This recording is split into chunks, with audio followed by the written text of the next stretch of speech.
साहेब।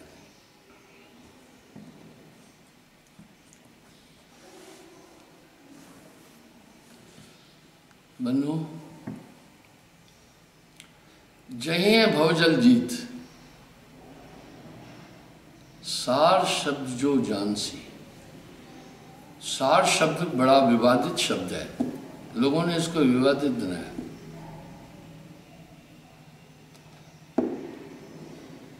अभी नाना पंथ सार शब्द की बात बोल रहे हैं। जब पूछा जाए कि सार शब्द क्या है, तो कहते हैं गुरु जी ने बोला है, बताना नहीं। अरे भाई, तुम्हारा सार शब्द कैसा है? फिर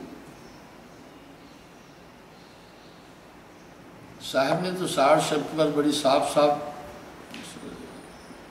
डिटेल दी है। सार शब्द ने अक्षर रूपा। सार शब्द कहा न जाए, कह ही नहीं सकते। सार शब्द उसको लिखा न जाए, लिख ही नहीं सकते। कहन सुनन से पारा है। आखिर सार शब्द कैसे जीव को पार करेगा दुनिया से? जहिं भवजल जीत, सार शब्द जो जान से। कठिन काल विपरीत, ना तो यम ले जाएगा। सार शब्द सजीवन रूपा, सजीव है। जैसे हम देख रहे हैं, मिट्टी सजीव नहीं है।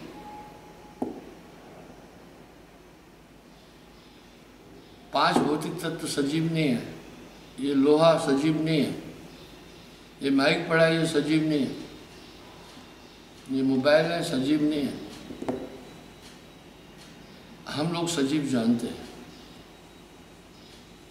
कह रहे वो सार शब्द सजीव है।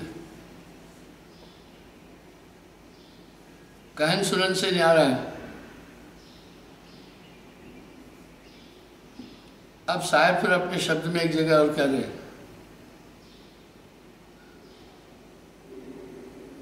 सार शब्द सत्पुरुष का है।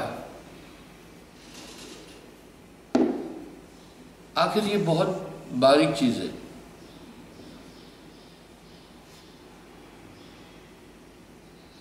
ब्रह्म रामते नाम बढ़। कैसा ये नाम है ब्रह्म राम से बड़ा?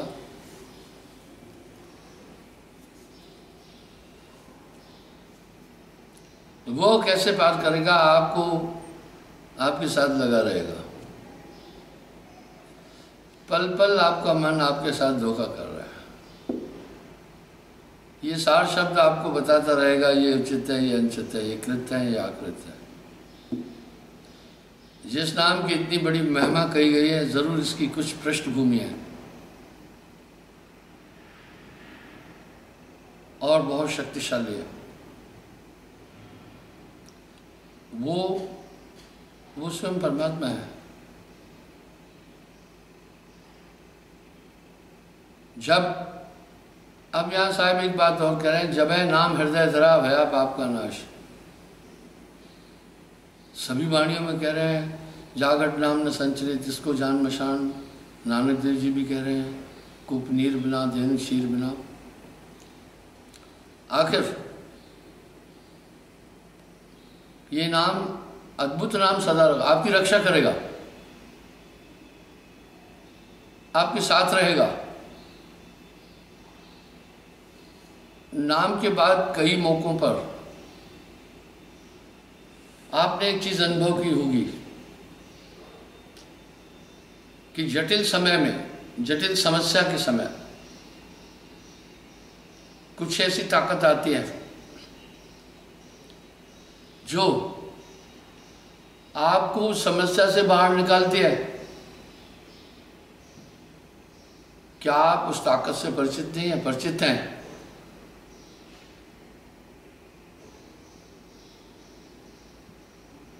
पर आप बोल नहीं सकेंगे। नाम की प्राप्ति के बाद आपके साथ एक ताकत है, वो निर्जीव नहीं है, बस आप समझ सकते हैं उसे। इसी तरह वो नाम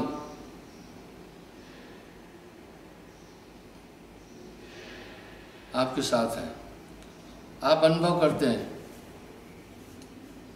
उसके बाद आपको लगता है आप दुनिया में प्रिय हैं। जैसे छोटा बच्चा कहीं बाहर घूमने गया तो अपने माँ बाप की उंगली पकड़े, वो जानता है मैं सुरक्षित हूँ। नाम बिना सभ्यत सोहीना।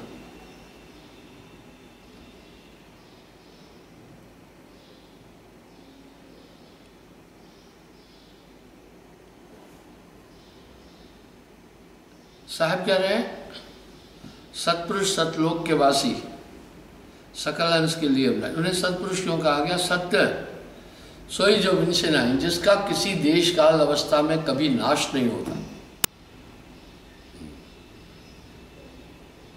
सकल अंश वहीं से आए, लेकिन फिर एक भी नहीं जा पाया।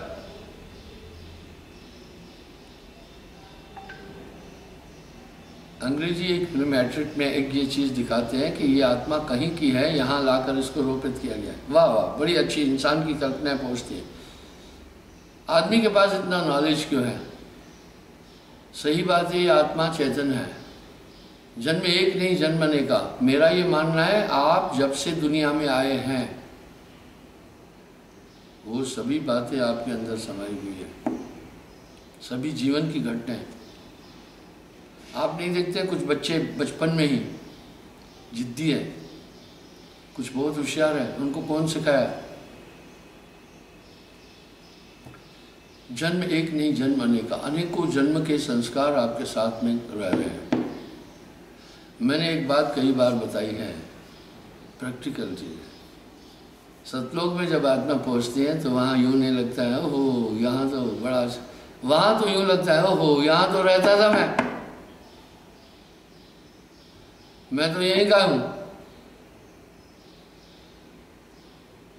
वहां जाकर यूं लगता है मैं तो इधर का हूं, मैं यहीं का हूं।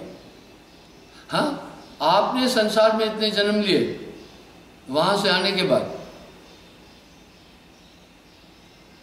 और आप जब इतने जन्मों के बाद पहुंचते हैं आपको पता चलता है मैं यहाँ हूं। साहब बोल रहे तुमसे बिसर गई सुध घर की। एक एक शब्द बड़ा प्रमाणित शब्द है उनका।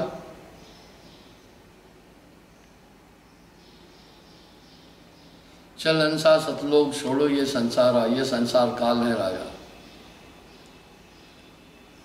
कर्म का जान। विमल जी साहेबंदी की भोपाल में भी थोड़ी सतर्कता बरतनी है।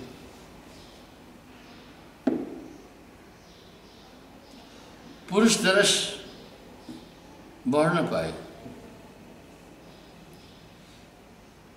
हंसा तू तो अमर लोक का पड़ा काल बस पाए।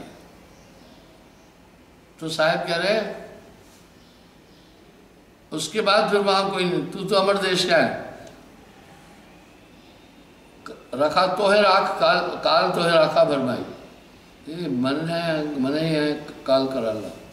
आप देखो ना 24 घंटे जिन जिन कल्पनाओं में, जिन जिन क्रियाओं में, जिन जिन वस्तुओं में आपको घुमा रहा है, आप उसमें घूम रहे हैं।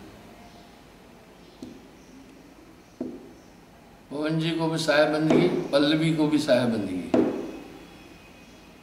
रतन जी को भी साहेबंदगी, सबको साहेबंदगी। तो आप इस संसार में तब से फंसे हैं, आपको तब से पूरा पूरा ज्ञान है। जन्म एक नहीं जन्म अनेका, छूटे नहीं कर्म करे। वो संस्कार आपके साथ है। कुछ बच्चे बचपन से ही हसमुख है, जिद्दी है, कुछ फलाना है, ये क्या है। अब यहाँ साहब एक चीज से पुष्टि कर रहे हैं, पहले बनी प्रारब्ध, पाछे बनी शरीर। वाह, पहले प्रारब्ध बनी, उसके बेस से शरीर मिला, तो कह भी रहे हैं कर्मानुकूल शरीर की प्राप्ति हुई।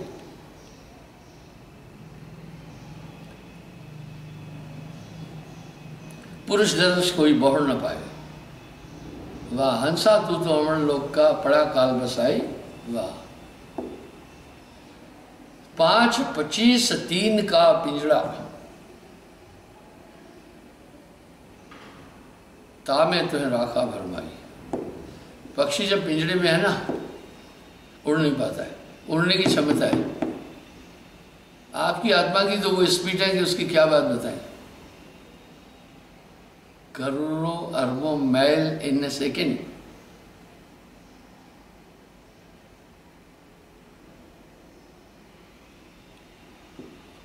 तीन लोग सब प्रलय हुई। ये 3 लोग प्रलय क्यों होते हैं? ये बना हुआ है पंच तत्वों से, और 5 तत्व नाश हो जाते हैं।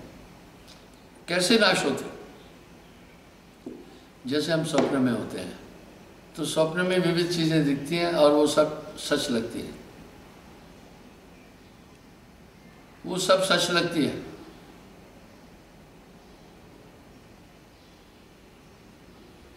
लेकिन जागने के बाद उनका कोई अस्तित्व नहीं है। इस तरह जो सपना पेखना जग रचना तिम जान, इसमें कुछ साचो नहीं नानक साची मान।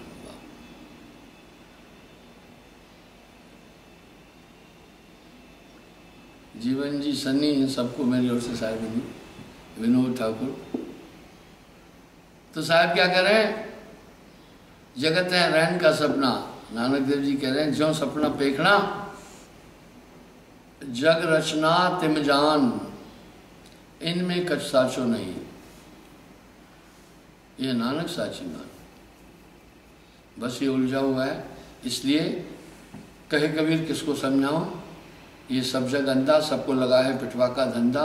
बहुत बड़ा ये कौतुक है कि हम सब आत्मा को अमर मानते हुए भी शरीर के प्रति ही पूरा जीवन जी रहे हैं।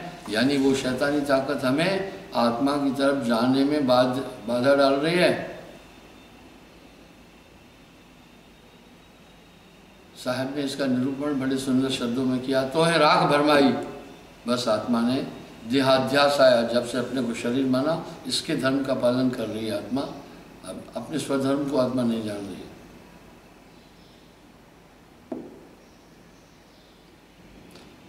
जीव का जग में हम आए, धर्मराय से जीव छुड़ाए। एक मानवीय स्तर की बात बताता हूँ। नाम की प्राप्ति के बाद मैं आपको सच बताता हूँ, मोर देन मिलियन लोगों को मैंने दीक्षा दी। मैं उन सबके घर नहीं गया, गौरव जी के घर भी नहीं है, गौरव सिंह के।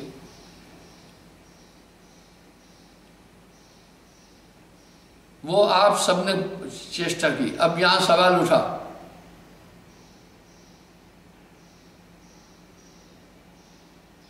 एक सवाल उठा कि आप सब दूसरे को समझाने में क्यों लगे हुए हैं। मैं एक एग्जांपल देता हूं। मेरे कुछ नामी ऐसे हैं जिन्होंने 1,000 आदमी को नाम दिलाया।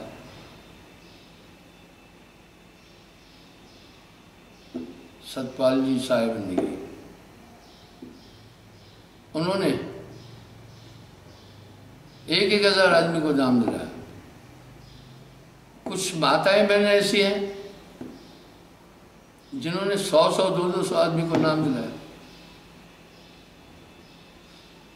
ये कैसे हुआ? साहब खोपड़ी पर खड़ा हो जाता है। मैं आपको एक छोटा उदाहरण देता हूं कैसे खड़ा होता है। रामकोट साइड में एक पंडित लड़का, वो साहब की आइडियोलॉजी का वहां नाम लिया है, उसने लोगों को बताता रहता है।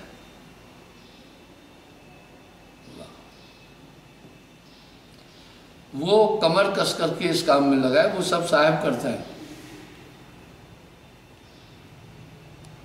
तो कुछ लोग उससे नफरत भी करते हैं।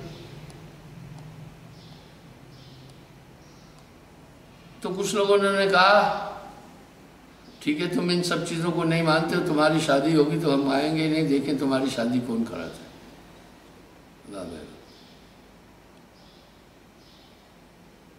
दीपक जी साहेब बनने की, भरत जी को भी साहेब बनने की।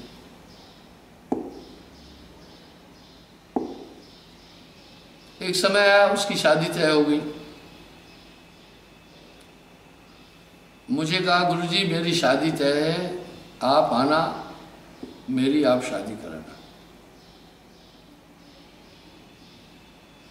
बाबूलाल जी भी साहेब हैं, बाबूलाल वर्मा। मैंने पूछा भाई शादी किस तारीख की है? उसने कहा गुरुजी शादी फला तारीख की है। मैं कहा उस दिन तो मैं गोंडा भोपाल के टूर पर हूँ, ये 8-9 दिन का टूर होता है।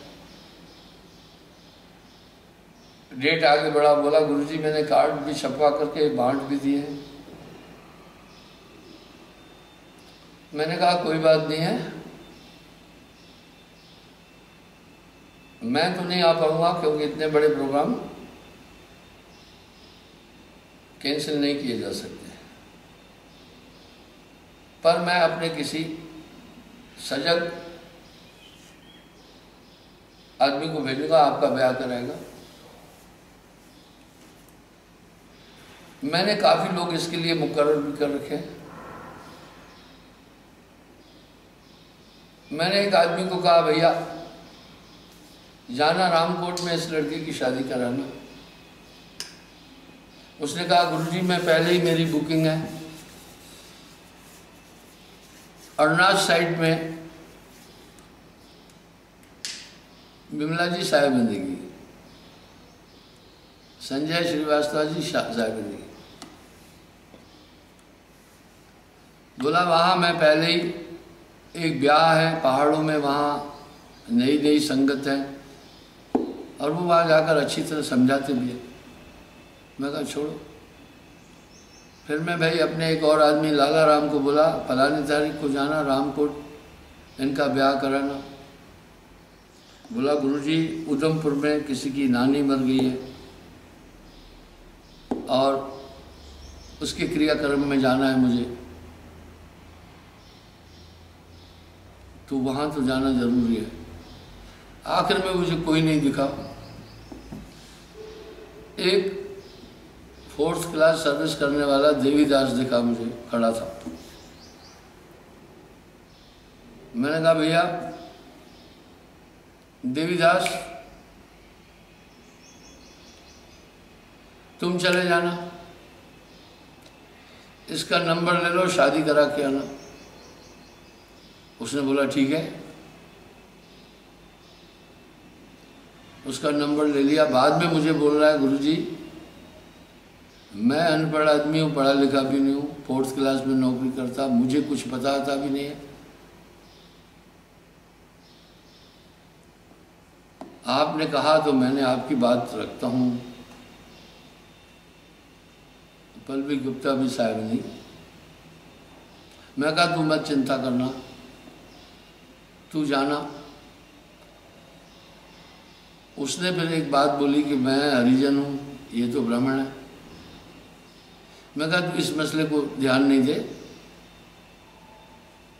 और तू चले जाना वहाँ।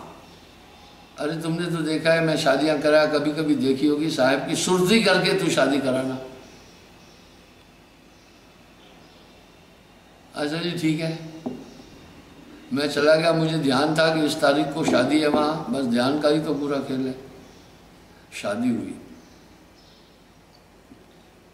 जब शादी हुई मैं यहाँ पहुँचा तो वो लड़का पंडित अपनी बीवी को लेकर आशीर्वाद के लिए आश्रम में आया। कंचन सिंह जी भी साहेबंदगी।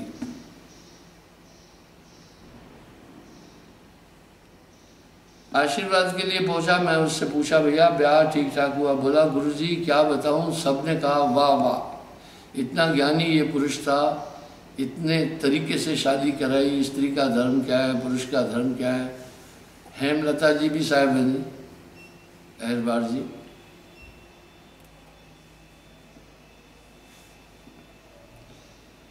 अब मैं देवीदास को कहा भाई शाबाश देवीदास, अच्छी शादी करा के आए। बोला गुरुजी मैं तो कुछ नहीं जानता। जब मैं वहां पहुंचा बड़ी भीड़ थी, बड़े बड़े विद्वान लोग बैठे हुए थे। दिलीप भारद्वाज जी को भी साहब मिली। बस मैं आपकी सुरती किया, मैं ध्यान में चला गया। बोलना शुरू किया, साहब जी मुझे पता ही नहीं चला कि मैं क्या बोल रहा हूँ। बाद में वहाँ साहिब बंदगी के जय जयकार हुए। मैंने कहा यार देवीदास तुम एक बात सुनो, ये सब साहिब का खेल है। एक बार काशी की बात है, जहाँ बड़ा बड़ा धार्मिक सम्मेलन होता था, समारोह होते थे, यज्ञ होते थे, साहिब पहुँचता था।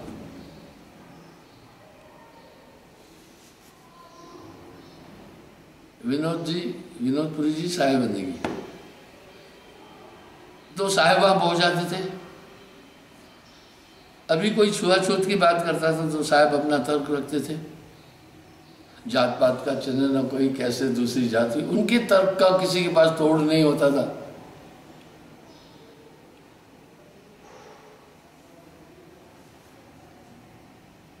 त्यागी जी को भी साहिब नहीं। एक बार उन सब ने एक बहुत बड़ा यज्ञ था, उन्होंने एक प्लान किया, बोला ये यार ये कबीर जो है ना ये मानता नहीं है, उठपटांग बातें करता है, परेशान करता है। सुनील गौतम जी को भी साहिब बंदी, मानता नहीं है। एक योजना बनाई उन्होंने कि इस यज्ञ समारोह में वही आएंगे जो वेद के 7 मंत्र बोलेंगे, और ये कबीर साहब है अनपढ़, पवन सिंह को भी साहिब नहीं। बोला ये वेद का मंत्र नहीं बोलेगा, इससे जान छूट जाएगी, है बड़ा जिद्दी टाइप, मानता ही नहीं है किसी की।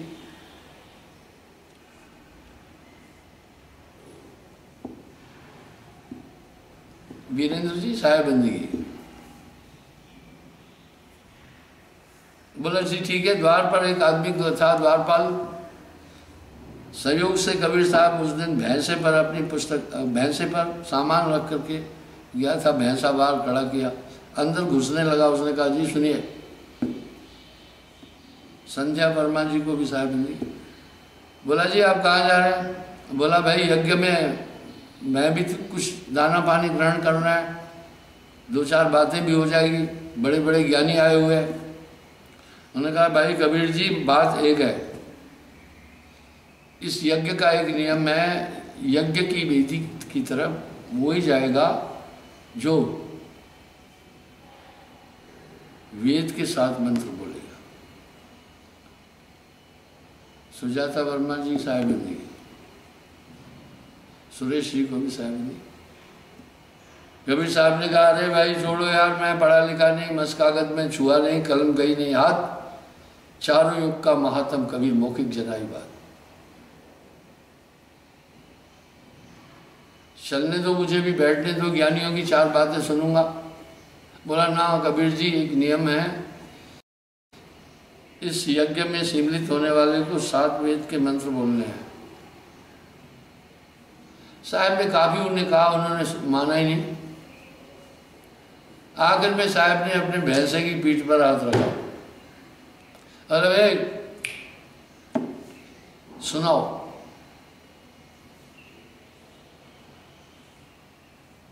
भैंसे ने मधुरवाणी में 4 वेद सुनाए थे। अब जब ये बात बोलोगे, नास्तिक लोग कहेंगे कि ये लोगों में भ्रम फैला रहे हैं, क्योंकि वो तो क्या है, दादुर की तरह है,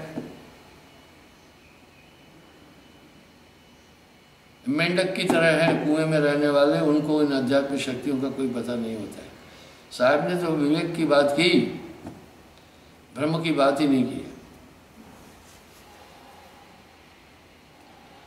वो 4 वेद सुनाए थे उस भैंसे ने। मैं देवी सिंह को कहा यार वो तो भैंसा था, साहब ने, साहब ही कृपा करता है। द्वार दया का जब तू खोले, पंचम स्वर में गूंगा बोले, अंधा देखे लंगड़ा चलकर जाए काशी नहीं। क्या ये सब भ्रम है? मुझे कुछ लोग आकर बोलते हैं गुरुजी जब किसी को समझाना होता है ऐसी ऐसी वाणियां निकलती हैं कि हम खुद सकते में आ जाते हैं, ये हम कैसे बोल रहे हैं। मैंने कहा यार नानक देव जी का शब्द आप नहीं ध्यान में सुना क्या? आप ही कंडा तोल तराजू, आप ही तोलन हारा, आप ही लेवे आप ही देवे, आप ही है बंजारा। और साहब भी कह रहे हैं आप ही संत हैं, बुंद पुनः आप ही गुरु हैं, शिष्य पुनः आप ही आपका खेल सारा। गुरदीप सिंह जी साहिबंदी,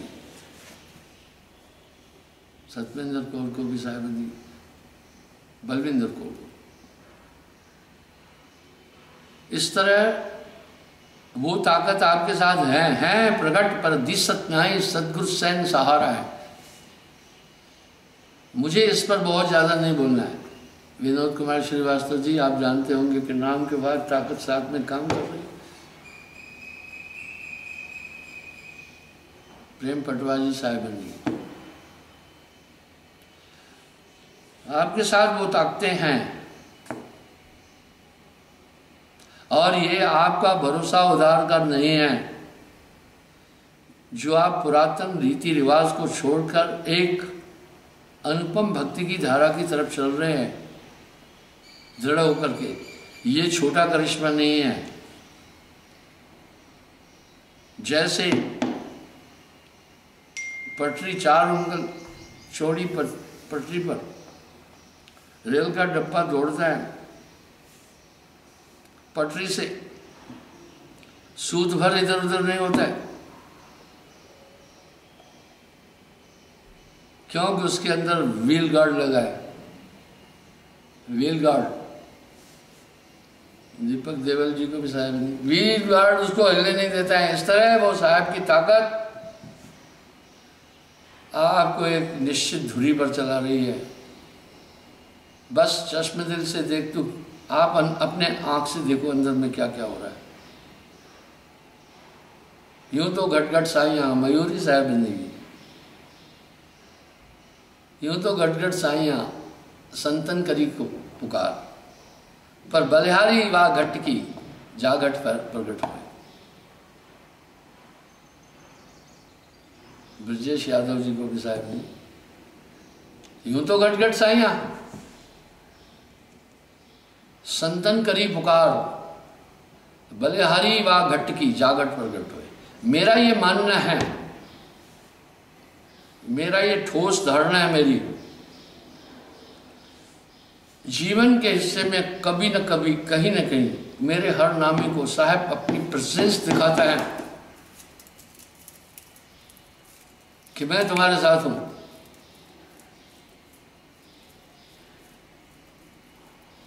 महक जी को भी साहिब ने,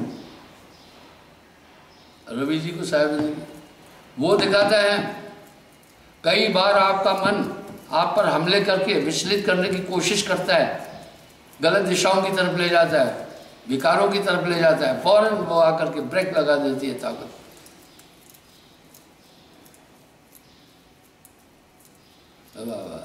एक सज्जन लिख रहे हैं साहब जी बिल्कुल ऐसा ही है।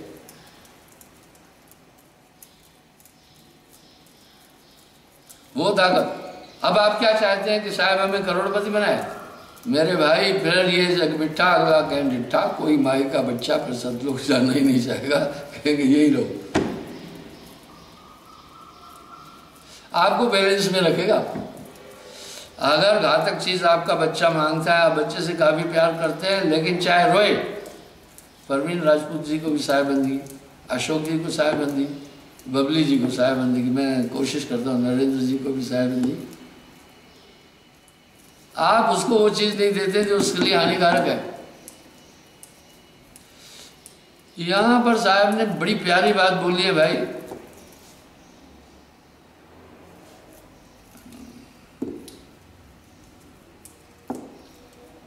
बहुत प्यारी बात बोली है।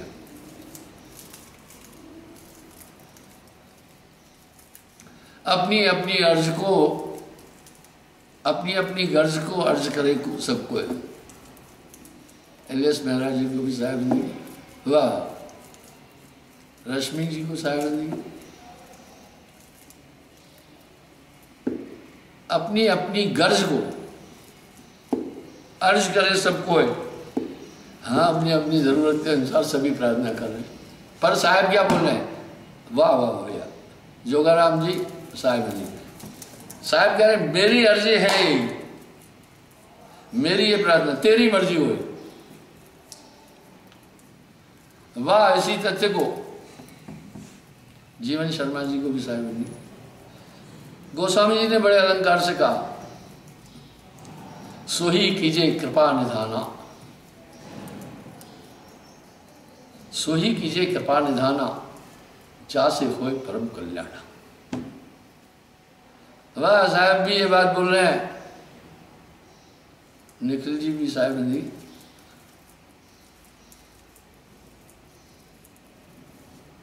सोई कीजिए कृपा निधाना, जा से हुए परम कल्याण। क्या मांगू, कुछ तो न रहे। नानक जी ने भाणे पर बहुत बड़ा वजन दिया है। तेरा भाणा मीठा लगे, तेरा भाणा मीठा लगे। मैं आपको हजारों उदाहरण दे सकता हूं।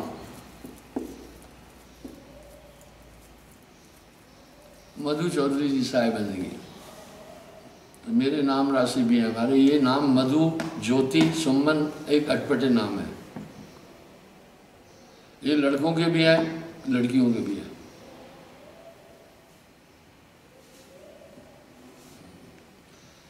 और मैं इसलिए किसी का नाम मधु रखता ही नहीं नहीं रखता हूँ, सुमन नहीं रखता हूँ।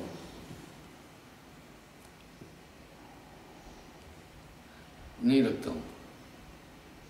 वीरेंद्र कुमार जी इतनी लंबी कमेंट लिखू कुपवाड़ा में, बादल सिंह जी भी, हमारे लोगों के बड़े प्यारे प्यारे नाम हैं। वैसे मैं नाम की भी क्रांति लाया, बड़े अच्छे नाम रखता हूँ। यहाँ जम्मू कश्मीर में तो थोरू, बोड़ू, खेरू, बोंदू, ये नाम चलते हैं। एक का नाम तो था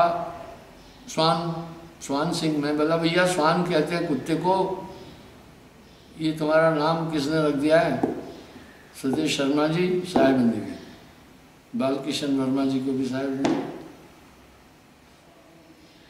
तो पता नहीं मैंने, तो इसलिए यार नाम की बड़ी क्रांति। तो आपके साथ वो ताकत है, उससे कुछ नहीं चाहना। वाह, क्या मांगू, कार्तिक शिव जी साहिबंदी, कुछ थिर न रहाई, साई शर्मा साहिबंदी, कुछ थिर न रहाई। अपनी अपनी गर्ज को अर्ज करे सबको है, मेरी अर्जी है यही, तेरी मर्जी है। मैं आपको उदाहरण देता हूँ। यहाँ हमारी एक छोटी चक्की है, राशन भी काफ़ी लगता है, पहले भी लगता था। तो मैं, वो बेचारा एक फौजी चक्की चलाता है, बाल बच्चे छोड़कर इधर ही है, घर पास में ही है इसका 5-6 किलोमीटर पर। 2-4 दिन में कभी कहता है घर जाऊँ, बच्चे छोटे हैं, कहीं तंग करते हैं माँ को, पापा पापा जाता। तो मैं दिल में सोचा यार चक्की से पूरा काम नहीं चल रहा है। जो इच्छा किया ये माही, साहेब कृपा कुछ दुर्लभ नहीं। अजी सुरेंद्र सिंह जी आए बेल्जियम से, यूरोप के, वो मेरे पीछे ही लगे। बोला गुरुजी एक चक्की जो है, वो चक्की हम यहाँ लगाना चाहते हैं। उस चक्की में बड़ी काम की चक्की है। मैंने इसका जिक्र पहले भी किया। ऐसे लाखों उदाहरण है मेरी ज़िंदगी में, आपको क्या क्या उदाहरण देता रहूँ मैं। वाह,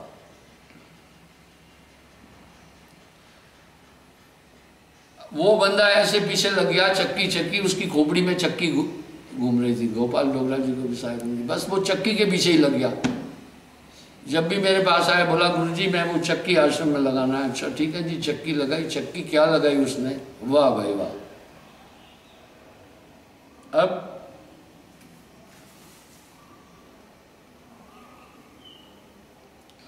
टेक्निकल आदमी है वो, यूरोप में रहता है, एडवांस कंट्री है वहाँ, बेल्जियम आदि। आटा साफ भी करती हैं चक्की, वो फिर पीस भी देती हैं, छान भी देती हैं, पूरा काम करती हैं। अजी चक्की ने तो हमारा काम तो किया, और पता है क्या उसका रहा जलवा, 8-8, 10-10 किलोमीटर, और जम्मू शहर से भी आटा पिसवाने और आटा लेने लोग आश्रम में आने लगे। जो इच्छा किया ये माई, साहिब कृपा कुछ दुर्लभ नहीं।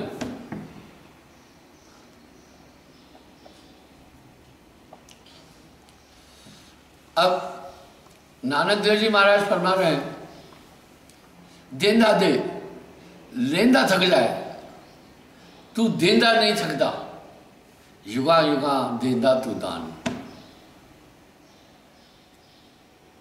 सांसा की माला लाल सुमरा में तेरा नाम। वाह। तो इस तरह ये करिश्मे आपके साथ जिंदगी में हो रहे हैं, लेकिन उसको कुछ मांगना नहीं।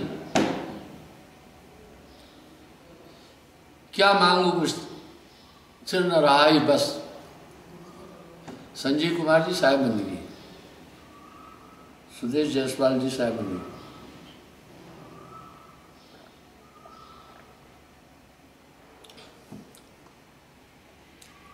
तो इस तरह भाइयों,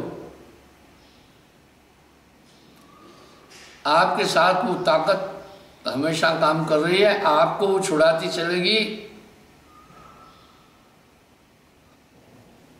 कार्तिक शिव जी को भी साहिब बंदी, भगवान सिंह पान सिंह जी को साहिब बंदी,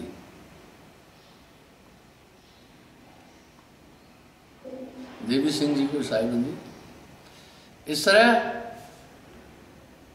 आपके साथ वो ताकत है,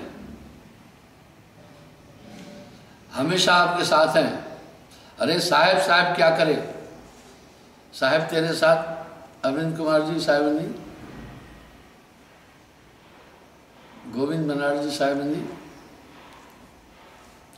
वो ताकत आपके साथ है पल पल। अरे साहब साहब क्या करे, साहब तेरे साथ।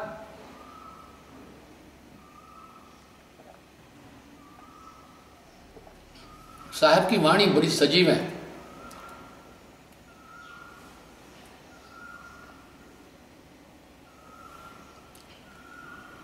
इसलिए बस तेरा भाणा मीठा लगे। वाह।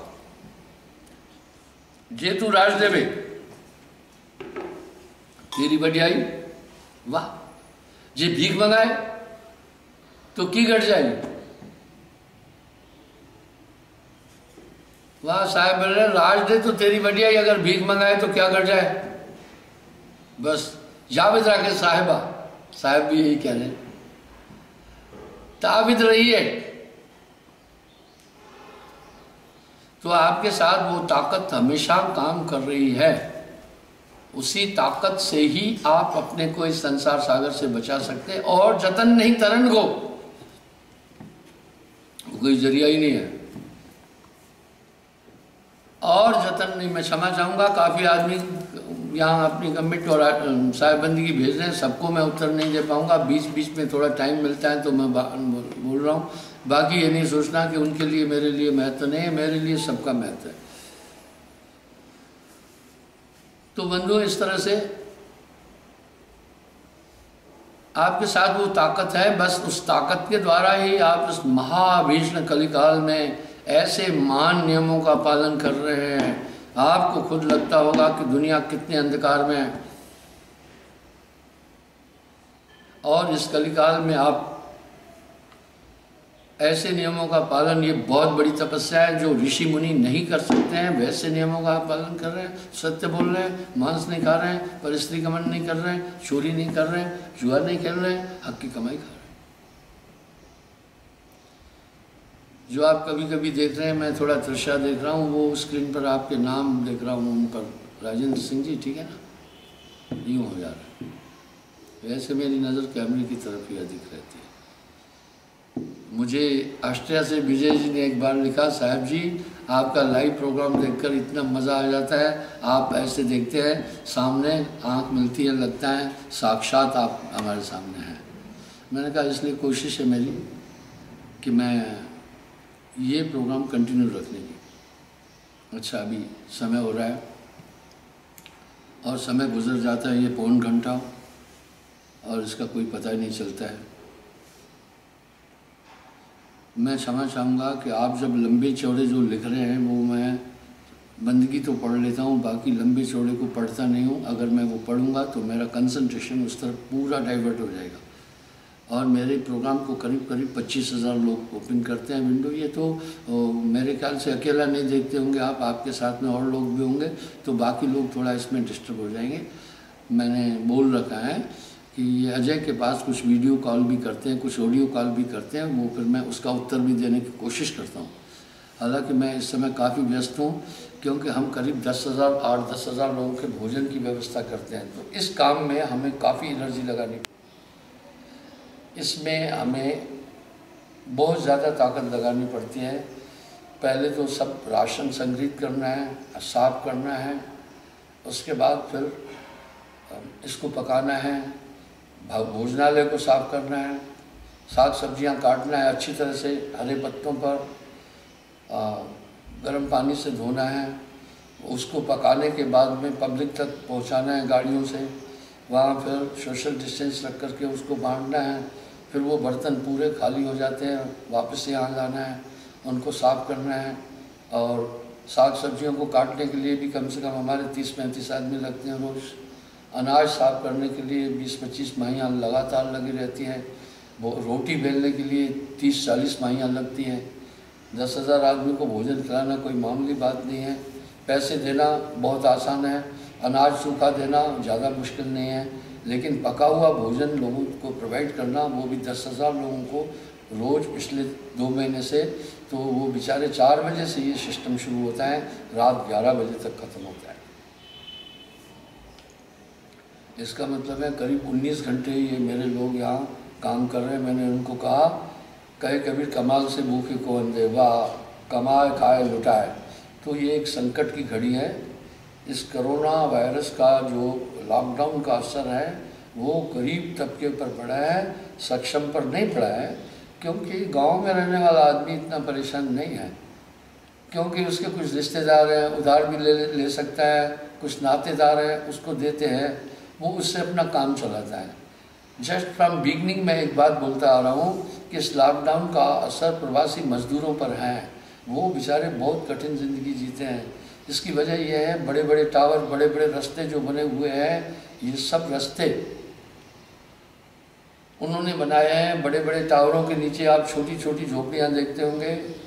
देश की सभी राजधानी में हमारा आश्रम है, वहाँ पर मैं घूमता रहता हूँ, तो उन बड़े टावरों के नीचे छोटी झुग्गियाँ हैं, रोड उन्होंने बनाए हैं और वो इमारतें बनाए उन्होंने, जो आपके यूज़ के जितने भी सामान हैं, टीवी वगैरह, ये सब वो मज़दूर लोगों के द्वारा है। राष्ट्र का निर्माण मज़दूर और किसान करता है, इंजीनियर करते हैं। तो वो इस समय संकट में है। वो एक 100 रुपये का घर बनाते हैं, 50 रुपये की बांस लाते हैं, उसको अर्धचंद्राकार में लगाकर एक पन्नी डालकर उसमें रहते हैं। उनके पास बाथरूम नहीं है, उनके पास लैट्रिन नहीं है, रेल की पटरी पर चले जाते हैं, नहाने की साधन नहीं है।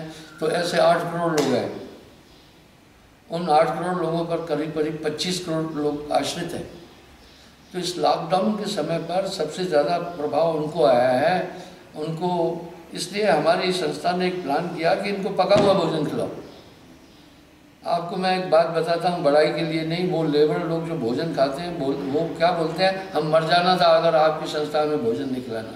मैं गवर्नमेंट से नहीं बोल रहा हूँ। कुछ लोगों ने ये काम शुरू किया, 2-4 दिन भोजन दे करके टोटल पूरा करके टीवी में अपना जलवा दिखा करके लुप्त हो गए। जैसे सूरज के उठने के बाद तारे लुप्त हो जाते होते हुए भी उन्होंने ये किया। हमने कहा नहीं, फर्जी काम नहीं करना है, इनको न्यूट्रिशनल भोजन देना है, संतुलित आहार देना है। तो हमारी संस्था आप सबके सहयोग से उसमें जुड़ी हुई है। तो यहाँ काफ़ी कठिन काम करना पड़ता है। कुछ लोग थोड़े इक्का दुक्का आता है, बंदगी के लिए भी मुझे टाइम नहीं मिलता है। तो मैं कल पुनः आपके सामने मैं हाजिर हो जाऊँगा। जोगिंद्र सिंह जी को भी साय बंदगी,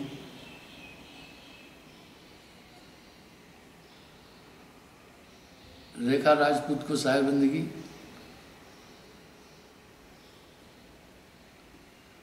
बाकी सभी को साहेबंदगी, जिन्होंने कमेंट भी भेजी है साहेबंदगी भेजी है। साहेब